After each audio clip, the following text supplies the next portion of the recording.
Hello and welcome to the Stansberry Investor Hour. I'm Dan Ferris. I'm the editor of Extreme Value and the Ferris Report, both published by Stansberry Research. And I'm Corey McLaughlin, editor of the Stansberry Daily Digest. Today we talk with Andy Swan from Likefolio. Andy's a very smart guy. He's been trading for decades. He knows a lot. He approaches the market in a really unique, fun way. So let's talk to him. Let's talk to Andy Swan. Let's do it right now. Andy, welcome to the show. Thanks for being here. Thank you for having me. Excited to be here. Yeah, so you're a brand new guest. We've never had you on the show before.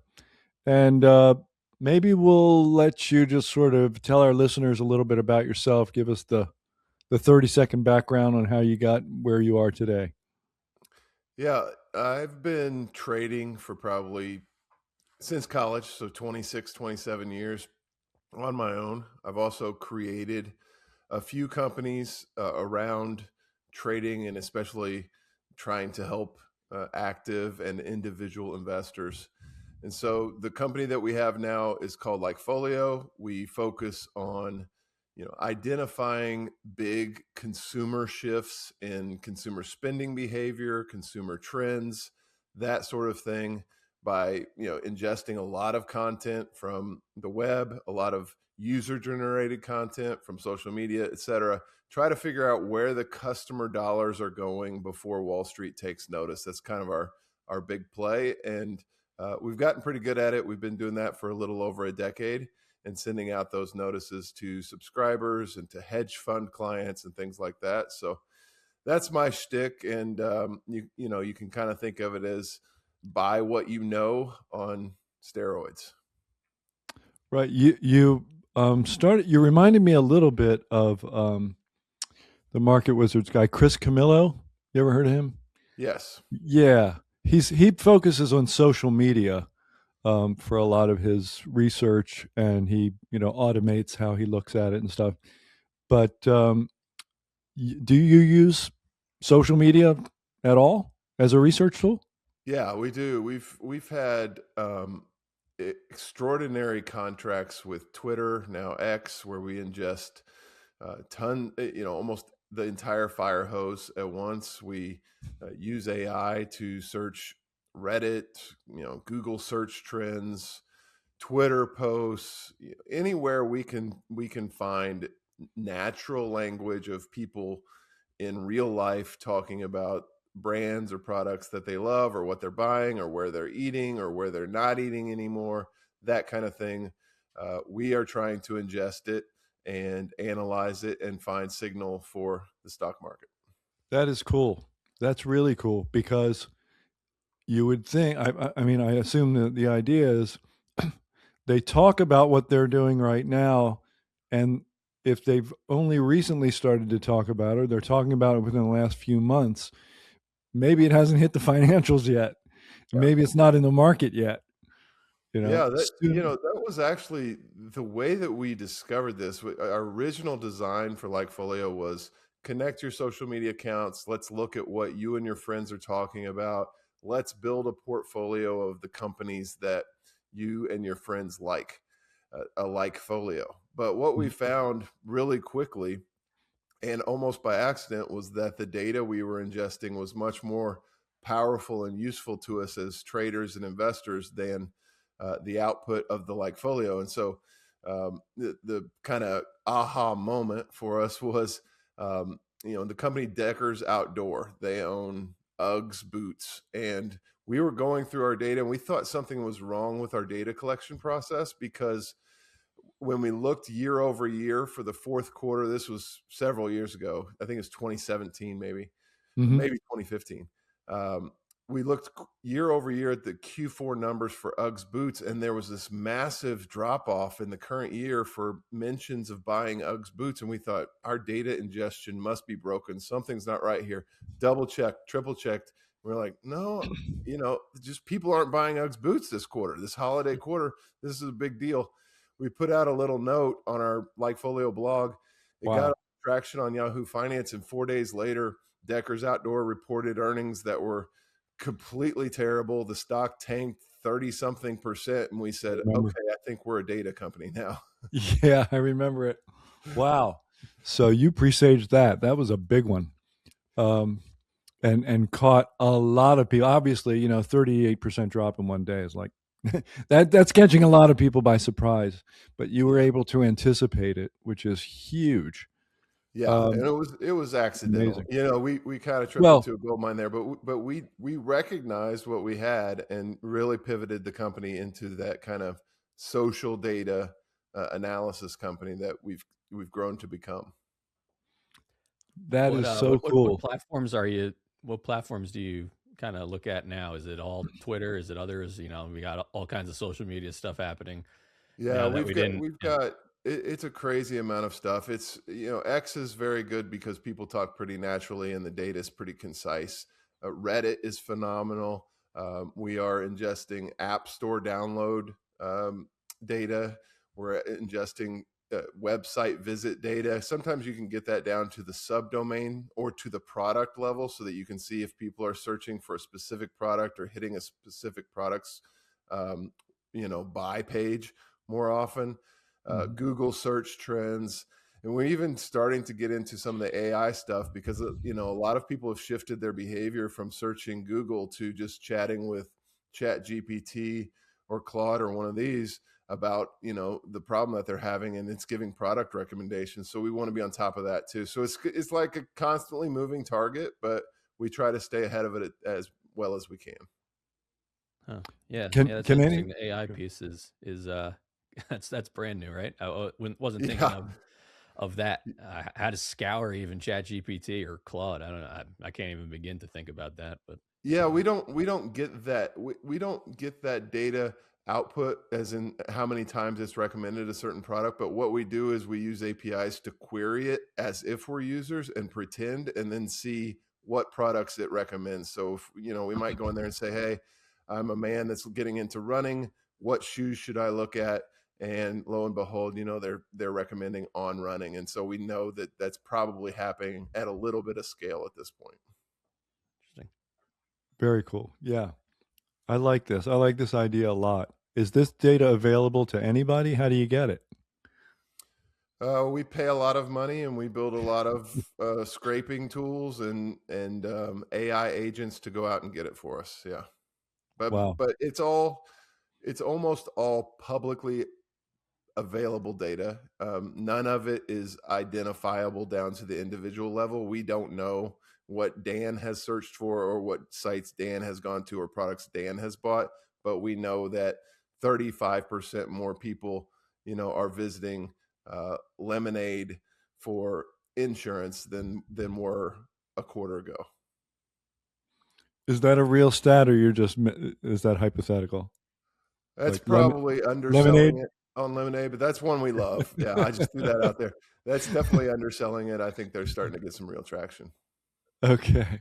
I So could tell you that's where really cool. I could tell you where Dan's shopping. He's buying some gold, some silver, Yeah. maybe some No. sidearms. Yeah, Yeah. Well, yeah. I'm buying golden guns and groceries always, but yeah. yeah. That's paying So off. Yeah. yeah. But you're a real trader though. Like I was banging around at andyswan.com, and you've got like real time honored six critical rules to eliminate emotion from your investment process. That's exactly the kind of stuff that we talk with market wizards and they say the same, that's like, well, I have these rules to keep emotions out of the process. Exact same thing. Yeah. I started out as a trader in college, and this was in 1999 and 2000. So you can imagine how easy that was. I mean, you Yeah. just buy and everything goes up and you make money. And next thing you know, our $2,000 account was 30 something $1,000. And it was all just a fever dream. And then Hmm. you lose it all Hmm. and you start to say, I should probably have some rules around this stuff. I should probably think of this a little differently. And so, yeah, I've been trading for a very long time. I still trade almost every single day. I like using leverage. I like using options, everything. But it comes with it. You have to tie it with discipline if you're going to do it well. Uh, And if you don't use discipline, I can almost guarantee you're going to do it extraordinarily poorly. So that's kind of what drives my trading right now, is just, risk control first and then get greedy after you've set those guardrails. Discipline around what? What do you mean by discipline specifically? Yeah, I think it's mostly discipline for managing existing trades. I'm not that disciplined about, what my entry criteria are or anything like that. I'm more of a tape trader. I have a feel for the market, kind of contrarian, kind of Mhm. stuff like that. So entry doesn't bother me that much. I think you could give really great traders either side of a trade at any price, and they could probably do better than most amateur traders because of position management and Yep. adding to a position that's going your way, not adding to positions that are going against you. Having the guardrails in place to say, okay, if it gets to this point, I think I'm right, I'm going to add to it. If it gets to this point, I better get out, because the one thing that I can't do, that I've done before, every trader I think's done before, is let this blow up my account. And that's the number one thing. It's not sexy, but it sure is important, isn't it? I Yeah. mean, it's just hey, don't lose all your money. People want to hear you say, I know a way you can make 5 times your money really fast, or 10 times, or whatever. They don't want to hear you say, hey, I've got the secret of how you can be a successful trader. Have lots of discipline and don't blow up your account. Ooh. That's not Wow. that's not something I'm gonna, most people are gonna click on, but it's the Yeah. truth. Yeah. That's not clickbait. And that's a hint too, right? If it were clickbait, it's like, well, probably not. There's probably something that is click-worthy is probably what you don't want to do. Yeah, I totally agree. If you're seeing it over and over on TikTok, you probably should go the other way. Okay. So, but your rule number one, it's interesting to me that you said, well, I'm not so disciplined about the entry, which I love, by the way. And I've often thought exactly what you said. You can give a trader a flip of the coin, put him on either side, and he'll come out over time. The point is not that he'll make $1 million this minute, it's that over time he'll get steady returns, right? Yep. And so, but your number one rule here was have a data backed thesis. I don't know if these are still your rules, but they're out there. Um, Yeah. so maybe you're not so disciplined, but you got some kind of a data Yeah. backed idea for an Yeah. entry. You want to have a reason that you're getting into the trade. And so when I talked about not having specific discipline around entry, I meant on entry price.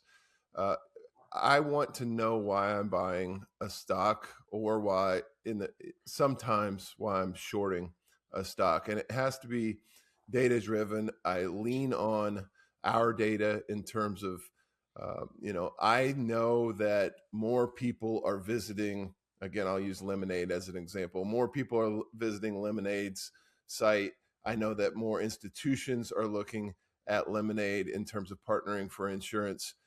And so I have that thesis, and I can say, all right, as long as that's true, then I have at least a decent reason for being long this stock. And if that reason changes, I'm going to have to get out. If the data moves against me, I'm going to have to get out. But I've got a decent reason for this. And as long as my thesis is true, I'm comfortable in the trade, as long as it doesn't move against me too much. So I want to have something that is provably true, uh, data backed, Mm-hmm. before I get in, and that has to remain provably true and data backed throughout the duration of the trade. And so that's kind of my number one rule, is you got to have a reason for getting into this. I see a lot of traders, though, Yeah. this is moving, that's moving, I'm going to do that. Silver's going to keep going from 120 to 150. I'm going to do that. I read this tweet. Somebody said this is going to happen, so I'm going to do that. That isn't data backed. That isn't a real thesis for getting into something. That's just No. greed. And Yeah. that's probably going to tear you up. Right. But again, those are crazy reasons to get into a trade. But I feel like if you did that, you could still manage your way through Yeah. it. You know. Yeah. Yeah. Um, It's crazy. But where people go wrong with that, this is worth talking about, isn't it? Because you and I both know that the risk management is the thing, right? The position sizing and the risk management, that's the thing. We always get here with all traders. This is like one of the great lessons of the Stansberry Investor Hour podcast. We come to this moment where we say, it's not about entry and making $1 million a minute. It's about discipline over time and risk management. Yeah. So, when you say, for example, let's see, what am I thinking here? I'm thinking that, for example, when you say determine in advance when you know how you will prove your thesis wrong, like, are you talking about the market proving you wrong, or are you talking about the fundamentals proving you wrong?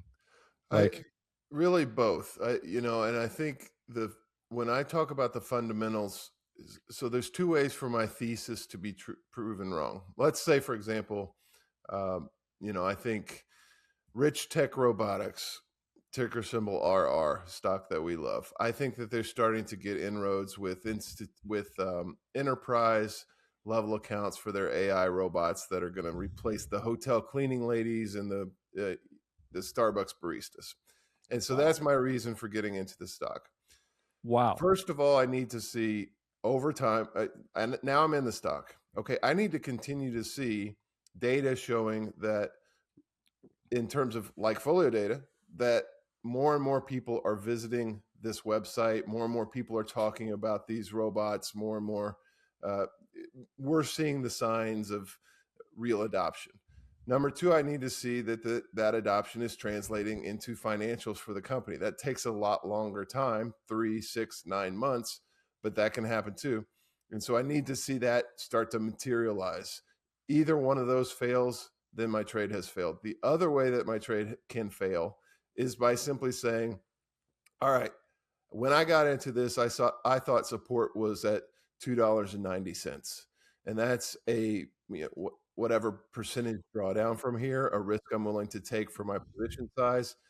If it breaks under $2.90, then that reason for being in the stock is out. So there's 3 different ways I could be tripped out of a trade, and only one way I could continue to hold it, and that's all of the things that I think are true remain true.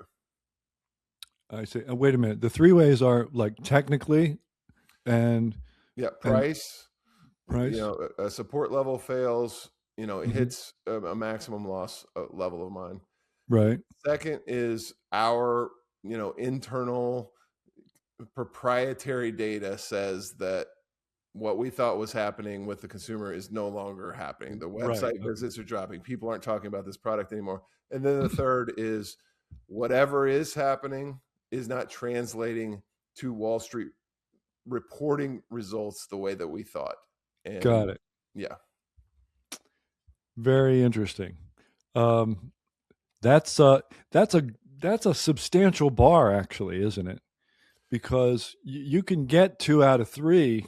I would imagine you could get 2 out of 3 of those on the regular. Yeah. But all 3 of them to keep going and to really get you into a big winner. That's a high bar. It is a high bar, and that's it's one of the reasons why, the other thing I'm sure you guys talk about, I'm happy to talk about, is on the other side of the coin, you talk about risk, but on the profit side, I think the biggest shift for me as a trader and as an investor was to refuse to take profits too early and to let some of my best trades, some of my best investments just continue to compound. And there's it doesn't happen often, but I've gotten to the point on a few positions now, like Tesla, where an intraday move can be larger than my original basis point, my original basis cost. And that is an unbelievable position to be in. And you can only get there by refusing to take profits and sticking with something for as long as it continues to work, and allowing some volatility to drive you crazy throughout the process. So, I think that risk control is really important. And I think that not restricting your profits is also extremely important if you want to really win big. I think that's very important. That's Yeah, interesting man. because we talk about that a lot too. Well, we've talked about it Yeah. recently, and Dan Yeah. just wrote about it. Taking profits in respect to silver and all kinds of other things that we've seen move higher lately. You talk to some people, and they'll say, I once a stock doubles, I'm like trimming so and so percentage, 50% or something. It sounds like you're not in that ballpark. Or do you have some No, blend of that? I'm not, but it Yeah. doesn't mean it's wrong. I think that everybody has to have their own approach. The other thing I tell people when they come to me and they start talking about trading, if I'm sitting at a bar with someone and they're talking about trading and their rules and so on, and I'll say, look, your rules have to match your personality. You have to be able to do this. You have to be able to execute this. Yeah. If it's completely antithetical to the way that you think about the world and your psychology works, then you're not going to have the discipline to stick with this. And so it has to be within your personality zone. So what's right for me doesn't mean it's right for everybody else. I can handle 50% swings in Tesla from 2017 till now. That there's a lot of people, tons of people that cannot do that, and that's fine. So you have to know where those risk parameters should be, and so I'm not saying any hard and fast rule for anybody, but you need to have rules. Yeah, Well, that's the important thing, right? To have something, not just firing off trades from tweets, and deciding to panic sell and yeah. FOMO buy and all that stuff. Yeah. Right. Right. So that's another one of your, like, just looking through your rules, you sort of know where you're going to exit, know the whole, it's like, the whole trade before you enter at all, right? You have a plan your work your plan. I think that's what that's what the three of us are counseling our listener on here. We're saying, you don't just get a good idea and then go buy it with everything you've got. There's a whole systematic way to think about doing this. Yeah, And just sorry to jump in, but if yeah, you look at what's happening in especially the crypto markets right now, and I think it also spilled over into the metal stuff a little bit. yep. And we got a bunch of people with a decent amount of money entering markets with 20x 40x leverage, and they're FOMOing up and down, and it's creating these liquidation cascades in both directions that make the markets just look like complete amateur hour. Like, how in the world could you ever invest in this stuff when it can move 25 30% in a day? And it's all just these cascading liquidations that are coming out of Asia, the US, etc. I mean, it's a really kind of dangerous time. So I think you really have to expand your volatility window in terms of what you expect moving into a trade until we get a lot of these degenerate leverage traders out of the market. They need to blow up their accounts so we can kind of get back to normality here a little bit. Yeah, somebody tweeted about people buying precious metals because they're less volatile they were making fun of the idea that they're less volatile than Bitcoin or whatever. I'm like, well, maybe not always. Right. I mean, 38% in one people are just day working is like their way through the risk scale, yeah. Yeah. I know. Yeah. And I think personally, I have to say, I think that what has hit gold and silver, I think it's coming for base metals. I think it's coming for copper for sure. It I seems think we're like going to. copper's gotten pretty crowded just based on what I'm reading. Yeah. Yep. I mean, if it knocks off 20% in a single day, it wouldn't surprise me at all, is what I'm saying. Totally agree. Yeah. Totally agree.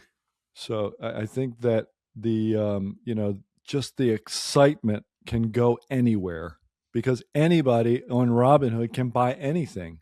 You can buy through some kind of ETF mechanism. Usually you can buy futures and anything. Yes. And then and you're right, people don't understand that they're using massive leverage and they're virtually gambling. Yeah. It is a strange time. It's a very strange time to be in the stock market. I wonder if we would be saying this, in the 80s or the 90s. Will we be saying, "Ooh, this is a strange time"? I Maybe if think it were. I think people were saying it in 1999 and 2000, and I just wasn't trying to hear it. Yeah, that's right. They were. They were saying in October 1987 too, I'm sure. All right. So, maybe it's just maybe it's always pretty strange, but we just don't new realize ways it. of doing the same thing. Yeah. That's right. Yeah, financial innovation, right? It's just like we've the sheer number of products has exploded, hasn't it? It's just it's so weird. I mean, like, what do you make, Andy, of like, a 3x leverage on a single stock as an ETF? Like, it, here's what I have trouble with. There are people sitting around thinking this stuff up who don't say we really shouldn't sell this. Right. Right. And there are exchanges sitting around thinking we probably shouldn't approve this. Yeah. I don't even blame the product creator, because I think everybody's out trying to make a living, and they're not lying about what they're doing. Yeah. But I think at some level, if you're going to put something on your exchange or on your platform for people to buy, it should at least not be poison. And these 3x levered ETFs, you look at you look at the charts over time, and they just the gravity's right to zero for all of them. Yep. They claim to be intraday products, but the way that they're actually marketed to people is this is a way to triple your exposure to this great stock, Tesla, or this great stock, et cetera. And it's just, it's bad. Yeah, that's right. Today, you won't triple it if you hold it through to tomorrow. You're right. Right. It's like, oops, we forgot to tell you something. Anyway, that just kind of popped into my head because we got to talking about whatever. But and just I was also thinking in the back of my mind, yeah, it's weird silver trading like a meme stock or a crypto or something. It's just never saw that coming. No, that was, and it may not be over. So I hate to use past tense, because sometimes you're right. If you remember GameStop, when it went from whatever it was, 13 to 550 or something like that, there were several times in that process where I probably started using the past tense of the run that it had. And the first time was probably about $22 or $25, and it still had another 20x to go. And so sometimes you can think that these things are over, and they're really just catching their breath and getting a new wave of people interested in liquidating the old. And so, but what we did see, a couple weeks ago in late January, early February, was unbelievable. Silver and gold moving trillions of dollars. I think it was trillions of dollars of market cap in a single day. It's just mind blowing. Wow. That is mind blowing. I didn't know it was that much. And I would amplify the point and use GameStop as the example.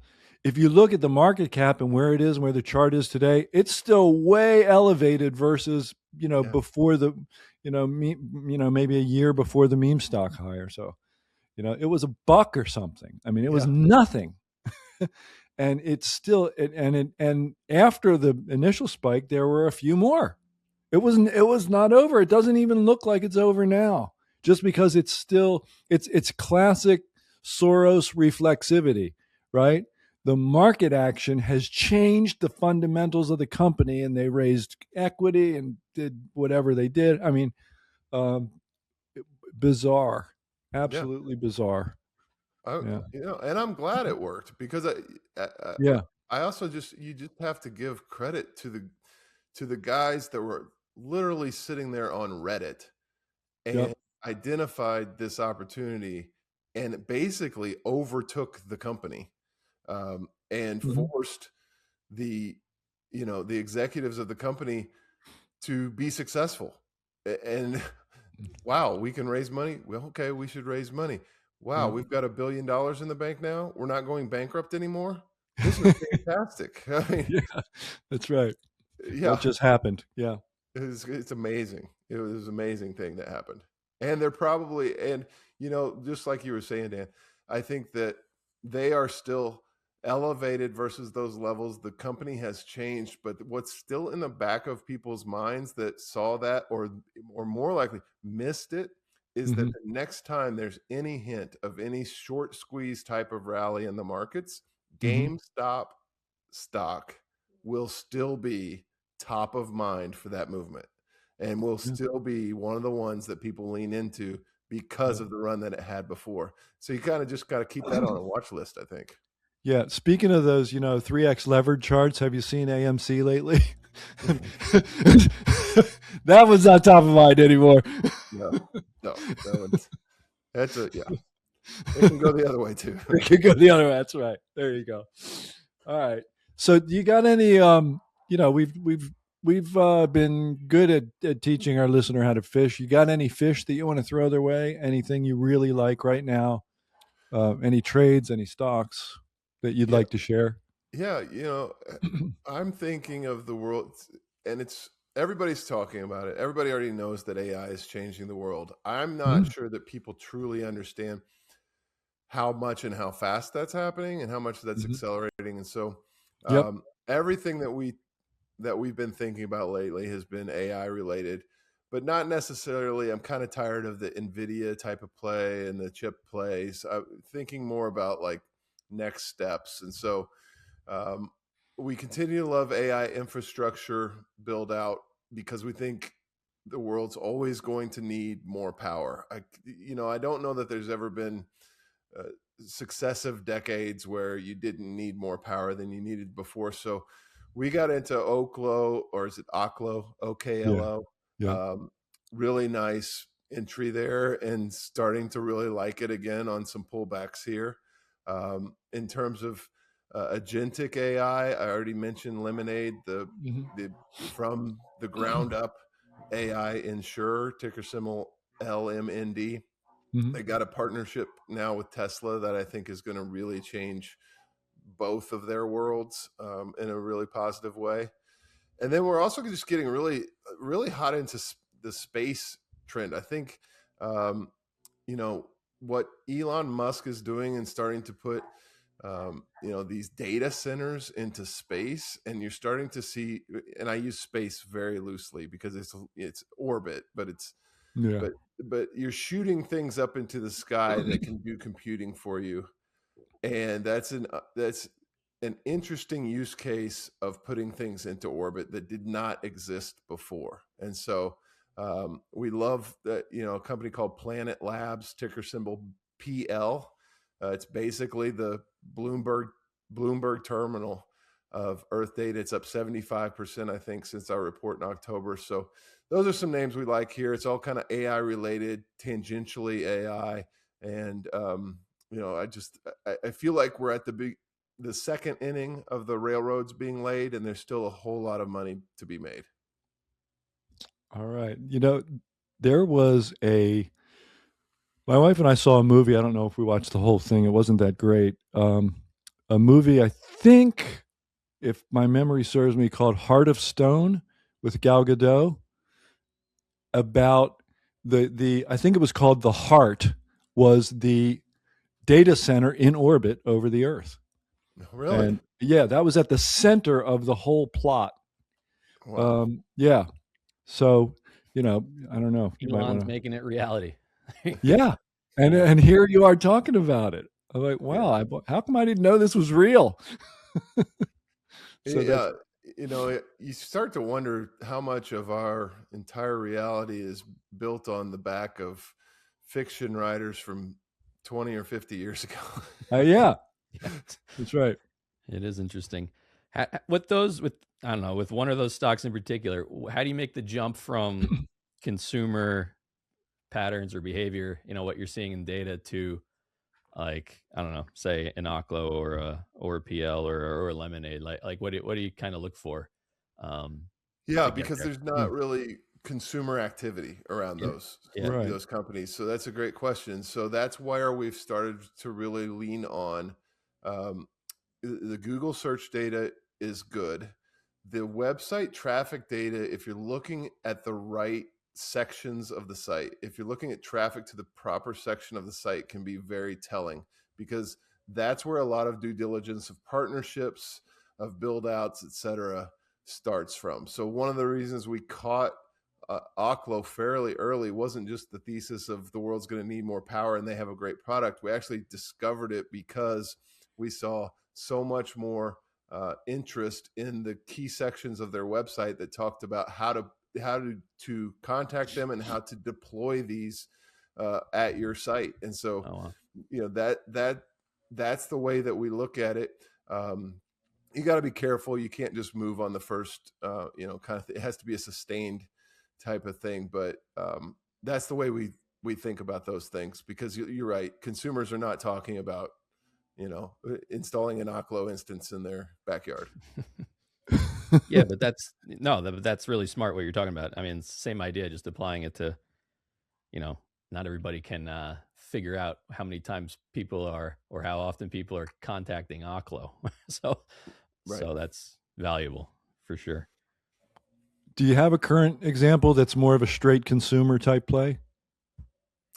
Yeah, I really love. We really love Hims and Hers Health. I know it's been beaten down really badly. Ticker symbol HIMS. That the loyalty that people are showing to that tells me that, it's kind of like Chewy was in 2018, 2019, where if they get a tipping point moment, then every one of those customers that they bring in is going to probably remain a customer for a very long time and be extremely profitable. So that means they can pay more to bring customers in the door. And you have to be able to weather volatility in this stock, as we're seeing recently. But that's one we definitely like. We definitely like On Cloud Running, ON. That's one we've been on for quite a while. Again, it's the combination of more and more people discovering the brand and expressing extremely high happiness with their purchase, which tells us that they're going to be repeat customers that the company can count on going forward. So those are two that, the consumer data for us is just absolutely popping. Yeah. And what do the current financials look like for those? Like, are they losing money and just nothing that you would fundamentally be attracted to? I don't have the data in front of me on the fundamental outlooks. What I'll say is, I think Hims and Hers is probably losing money. I think that they're it was the last time I looked at it, like months ago. Yeah. Yeah, I think OnCloud is probably profitable if I had to guess, but I don't have the data in front of me. I don't want to speak out of turn. But from our data perspective, consumers are flocking to them. Yeah, and what I'm thinking is, you guys had your epiphany moment when you said, "Hey, man, we're using this tool all wrong. We're going to pick stocks with it."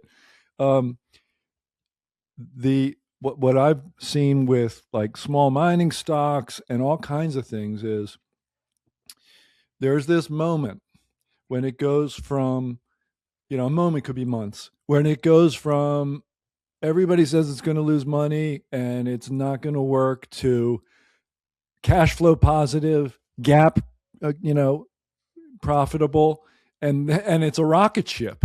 I mean, it's an absolute rocket ship. If that process takes 2 or 3 years, you're multi-bagger returns in those 2-3 years. Yeah, and your system sounds like a good way to find that stuff. Yeah, it is. That's what happened with Tesla. There was forever. I can remember. Yeah. When I was first buying Tesla, you couldn't go on any investing site and not hear about how they were about to go bankrupt. Amazon too. Yeah. Amazon. Yeah. Netflix was that way for a while.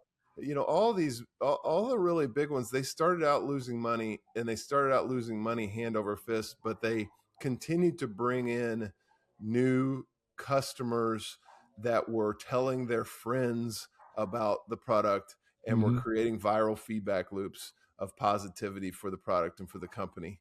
And so I think that's, if you can find those, it's like every venture capitalist's dream. But it's what every venture capitalist hears in every pitch they hear is, we're going to lose money for this long, and then it's going to go like this, and we're going to see the hockey stick. Well, some companies do pull it off, And if you can buy into those and get into those, you could be part of a 10x, 100x venture capital type of return. Right. And yet, I mean, I feel like the venture capital guys, though, they're way earlier, right? You're looking at public companies, and they're doing startups and stuff, so they don't get the benefit. If they could find a way to do what you do, we'd all be venture capitalists. That's right. Who's going to buy this thing? Well, 300 million people just said they'd love to have something like that, but they don't because nobody offers it. Boom, that's my next VC bet, right? But as it is, that business remains like 100 bets and good luck, right? Yeah, that's a good idea, like, Dan. that's Maybe a tough one. Yeah, we should do that, Dan. I'm curious. Are you able to pull any macro observations out of what you do? Like for example, we talk about this. Everybody's waiting for like spending to fall off here, or has been for a long time, and it just hasn't, at least overall. And then you have a lot of discussion over the K-shaped economy and different levels of income levels and whatnot. Still spending, others not as much as they used to. Are you able to glean anything on that front? And what do you think about the state, just if you do, like the overall economy right now? Yeah, I think that we can and we do. It's not as robust as our individual company consumer data is, and it's not as leading. I think it's not as uniquely valuable. There's not as much edge there because what we see is generally what a lot of other people are seeing in terms of macro stuff. But I will say, when we look at the companies on an individual basis and we say, okay, if we had to say one thing that is true about the entire set of 500 consumer facing companies that we truly cover, I would say that for the past 6 to 8 months, the one thing that's probably true about all of them is that if they sell their goods or products to people that have a lot of money, they're doing very well. And if they sell their goods or products to people that don't have much money, they're probably not doing well. And so that reaffirms the K-shaped economy. I think that generally speaking, the whole market's underestimating how powerful the top portion of the K-shaped economy is, how much money that demographic has to spend and is willing to spend and is almost forced to spend because there's no real return in saving. So that's extremely powerful. So that, we see that when we start looking at the companies as a whole, it starts to tell a story. And that story of the K-shaped economy kind of keeps slapping us in the face. In much the same way that you described the way people don't appreciate how much AI is changing things. So these are two instances of, and I'm sort of underscoring this for our listener, two instances of how you think. This is how you're looking. What's underappreciated? What's happening? We know it's happening, but maybe we don't appreciate it so much. So, and having that view means I know which, or I have a better idea which trend is more important. And obviously you're backing it up with lots of data, but that's that basic thought is valuable when you get it right. I mean, it's really good. Yeah.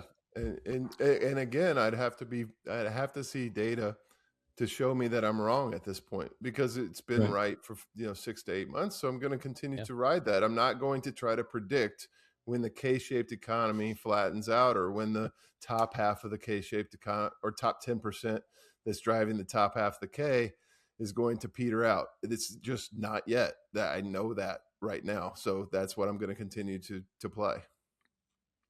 Cool. All right. I'm going to ask you my final question now, which is the same for every guest, no matter what the topic, even if it's a non-financial topic, same identical question. And the question is simply, it's for our listeners' benefit. If you could give them one thought, one takeaway today that you'd like them to take away from this, what would that be? It's the same answer I have for my son and his friends who are starting to become entrepreneurs. It's the same mentality I have for investing. I think the number one thing to keep in mind is that the amount of wealth that can be created is infinite, and that there is no limit to how much these companies can make you. If you're an investor, there's no limit to how much money you can create and make as a entrepreneur or as a business owner. So I always try to just challenge people to just think far bigger than the normal confines of life. And I don't want to get preachy, but I think it's important to understand that there are no limits to wealth creation, and that applies in investing. It implies in entrepreneurship. It implies just in your personal life as well. So that's my primary message to people: is let's think bigger. Let's think about multi-baggers if we're talking about investing, and let's think about ways that we can make the world a better place through both our investing and what we create. Awesome. I would say preach, brother. I'd go ahead. Preach away. Yeah. Yeah. And I do want to, I have to get my plug in here, if you don't mind. Absolutely. We did just release a phenomenal report on what we consider a big next wave AI-driven health tech boom. We call it the Whoop effect. It's a free download for anybody that wants to get it. You just go to stocktradesmith.com and you'll be able to download that for free. It's got 2 stocks inside of it for free. And we just want to get people involved in thinking about these next waves and how AI can take every industry to a whole new level. Stocktradesmith.com. Yeah. Hit that All up. right. Great. Andy, thanks for being here. I had a lot of fun talking. I'm glad we just free-formed it and talked about whatever. It was a lot of fun. I agree. I love to talk to you guys anytime, especially about trading and get a little bit less of me talking and a little bit more learning from you guys as well. So hopefully you'll have me back sometime to do that. Well, I love to hear myself talk, so I will definitely be taking you up on that. I love it. All right. Thanks a lot, man. We'll talk to you again soon. Yeah. Thank you. I like that guy. We're going to have him back on soon. I like him. He's smart. Yeah, a lot of lessons there for sure. Just that everybody, I think, could use. Trading, I mean, even long-term investing, just having parameters of what you're trying to do.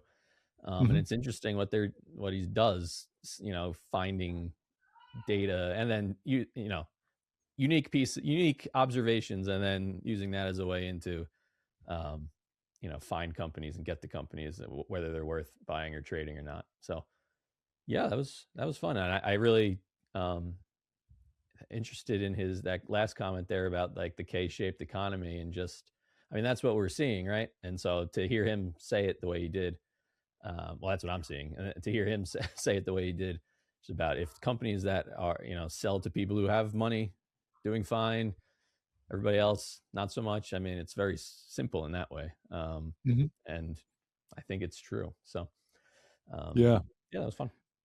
Yeah, and I like the framework of thinking, K-shaped economy is a trend. It's a real trend. It's in place. People don't appreciate it enough. AI is huger than you think. People don't appreciate it enough.